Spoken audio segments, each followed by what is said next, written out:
Today I received a new item from EVbase. It's a new product and I'm happy to take a look at it. This is an Apple CarPlay box for the Model 3 and Y. Let's unbox it and check it out. Inside the brown shipping box is a white square product box. On the top it says Intelligent Interconnection. On the side it says Original Car Screen Upgrade Wireless CarPlay. And on the other side it says Car Smart Connected. Popping off the lid reveals the product in a plastic bag. It is a black plastic rectangle with a stylized CarPlay logo in the center. The entire surface is a rubberized plastic that is soft to the touch. On one end are nicely labeled ports. In the middle we have the USB Type-C port.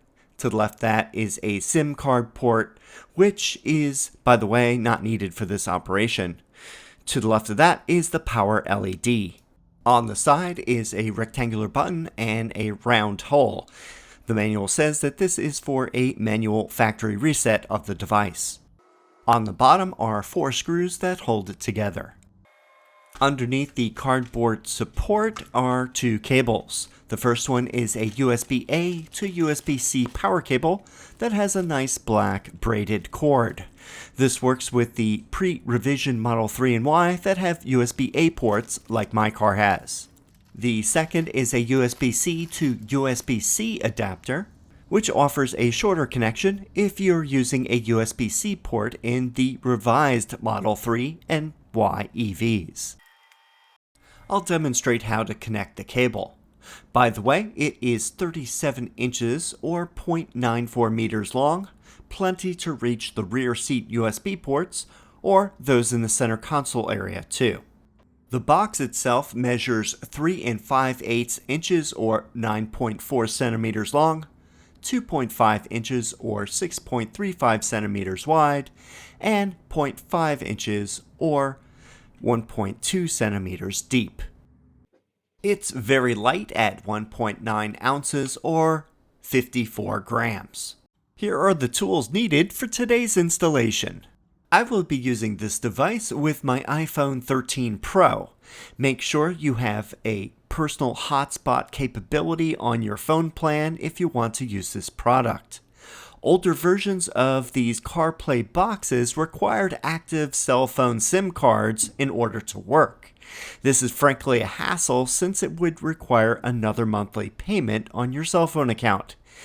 This uses the hotspot ability of the phone along with Bluetooth to get around this limitation. It's time for me to go to the car and get this thing installed and set up. Step 1. Connect the USB cable to one of the car's USB ports. This can be anywhere in the car. The most convenient are the ones in the center console front storage area. You could also use the armrest storage area too, if you want to use it with a 12-volt USB power adapter. And finally, you could use one of the rear seat USB ports. It just needs power. No data is being transferred here. Once connected, you will see the LED light slowly blink on and off. Now we move to the iPhone for setup. Step 2. Go into Settings. Turn on the phone's Wi-Fi if it is not already on. Step 3. Just below that, make sure that the Bluetooth is on too. Step 4. Just below that is the personal hotspot. Press it to enter that section. Press where it says off to go to the next screen. Slide the toggle to allow others to join. If you have problems with Wi-Fi dropping, maybe toggle the maximize compatibility down below to on. This may help out. Step 5. Go back to the previous menu page and go into the Bluetooth menu. On the bottom of the page should be a device that starts with SmartBox. That's our CarPlay device. Once you find it, click on the name. After a few seconds, a box will pop up asking for a Bluetooth pairing request. Press the pair button. Step 6. Another box comes up asking to allow contacts and favorites to sync. Press Allow. The smart box should now appear in the list of My Devices, and it should say Connected. Step 7. Another dialog box will appear that will ask to use CarPlay with the smart box. Press the Use CarPlay button to continue. Now we can go to the next steps on the Tesla's display. Step 8. Open the main menu and click on the 4G or Wi-Fi icon on the top right corner of that window. Step 9. Click on Smart Box. A dialog box then opens for you to join Smart Box. Enter the password, which is 8 8s in a row. Then press the Confirm button. Step 10. After a few seconds, the smart box should get a green check mark to show that it is active. Step 11. Open the bottom Apps menu and select the Internet browser. After a few seconds, the browser should now be active. Step 12. In the search bar, type tslbox.cn and press Enter. After a few seconds, the Apple CarPlay menu UI will start. The video portion of CarPlay is now complete. If you don't get this to appear, go back to the previous steps and make sure they are done correctly. Step 14. Open the bottom app menu again and select Bluetooth. Step 15. In the Bluetooth menu, press the Connect Phone Plus button. If your phone is on this list, you can skip to Step 18. Otherwise, press the Start Search button. Step 17. Select your phone from the list. Step 18. Pair the iPhone to the car. If the phone is already paired, just select it right now. Step 19. When the iPhone is connected, there will be a little message under the phone's name as shown by the red arrow right here. Step 20. Press the Wi-Fi button on the top right of the screen. Then select Wi-Fi settings. Step 21. To ensure that CarPlay will stay active while driving, press the Smart Box device name. Then check the box that says Remain Connected in Drive. Step 22. Go back to the Internet browser and we are complete. This seems like a lot of steps, but once it's set up, you only need to press on Bluetooth for the phone to get the CarPlay audio on the Tesla speakers when you use it later, in case you change music inputs. How to use. You now see that CarPlay is in its default mode, which is like a summary page showing your current music selection, a search box, and a map view. In this case, it's from the Waze app. Press the button that looks like 8 squares on the bottom left column. That will bring up the app view mode. You will notice that the button changes to the summary icon. Press that to return back to that mode. This list will show all of the compatible Apple CarPlay apps that are on your phone. Only certain ones work with CarPlay. I'll go over how to select them a little later. Right now, I will just let you look at the apps on each page. There are 3 pages that are full of apps. I'll give a quick tour of 2 of these apps. Here is Waze, a popular GPS and navigation app with real-time traffic updates that is updated by the community of users. I'll just press the button with the 4 arrows on it located in the lower right side to zoom out of the map. One thing not mentioned in the instructions, and something that I think is a good idea, press the star icon on the top of the browser. This will save the CarPlay link so that you can recall it later if you happen to be using a different website later on. Then just press the folder with the star on it to bring up the favorites list and select the CarPlay bookmark. Back to Waze. Press the bottom right button to bring up the incident screen. This gives you icons for police, crash, traffic, hazard, and map issues that you can report as a user when you encounter one. Another handy app for EVs is the Plugshare app. This can show charging locations near you and also detail, including descriptions, address, and network names. You can then navigate to this location using Apple Maps, Google Maps, or Waze. Here I select Waze and it will guide you there. Settings lets you adjust some things in the CarPlay menu. Driving Focus lets you turn off alerts that may distract you while you're driving. The Appearance menu has light and dark modes. The Wallpaper lets you change the background with several colorful choices. Siri and Suggestions let you modify Siri behavior. And lastly, you can show album art for songs in music apps when they are playing. Notice on the summary page, when you have upcoming calendar events, they will show up on the screen.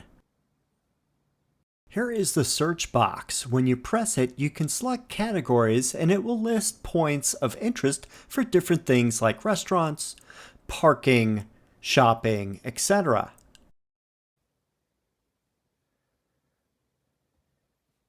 Last but not least, you can access Siri. Just say, "Hey Siri." You will see a prompt on the display. Hey Siri, what's the weather like tomorrow?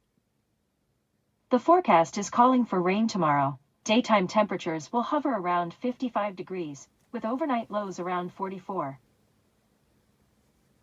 Hey Siri, tell me a joke. I love playing tricks on vampires.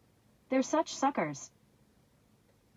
Hey Siri, are you afraid of ChatGPT? To who?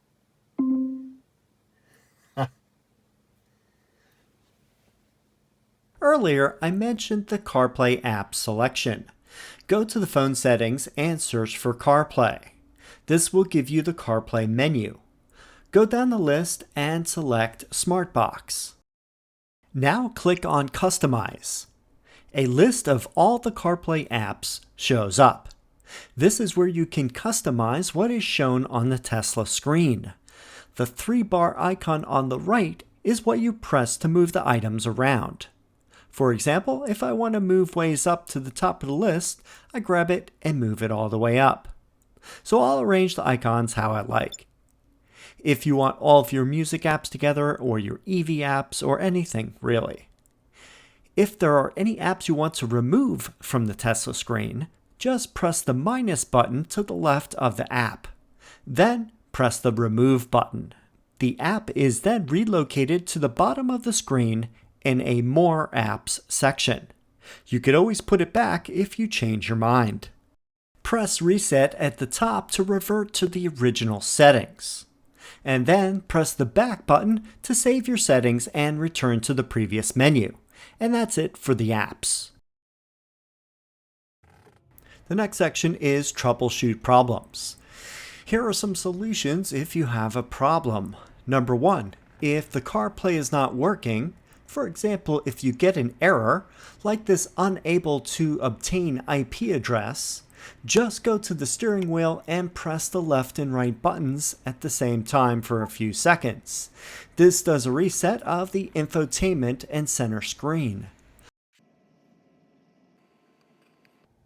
Once it restarts, go to the Wi-Fi icon on the top right of the screen. Wait for the smart box to show up, then press the icon to select it. A few seconds later, the CarPlay UI should show up again. Second, if you have no sound, it could be for 2 reasons. Your phone could be disconnected from the car.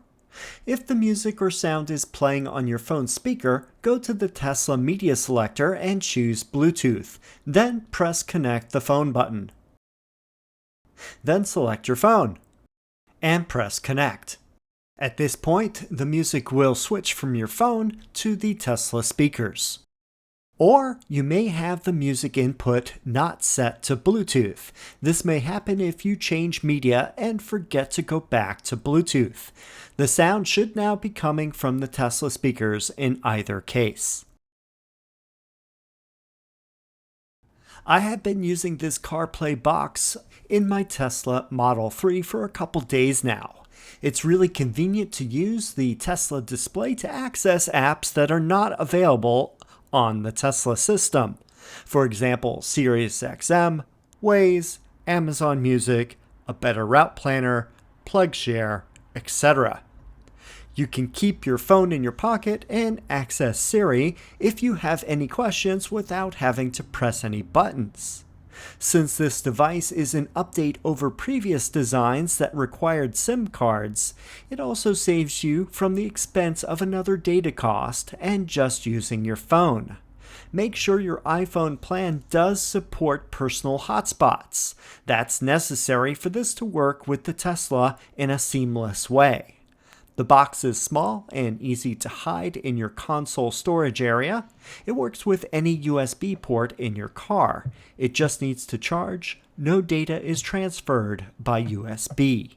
The setup steps are a little involved, but once they are completed, you just need to make sure the smart box is listed in the Wi-Fi menu and the phone is connected in the Bluetooth menu. If you ever change inputs, just go back to those that I just mentioned to enable CarPlay.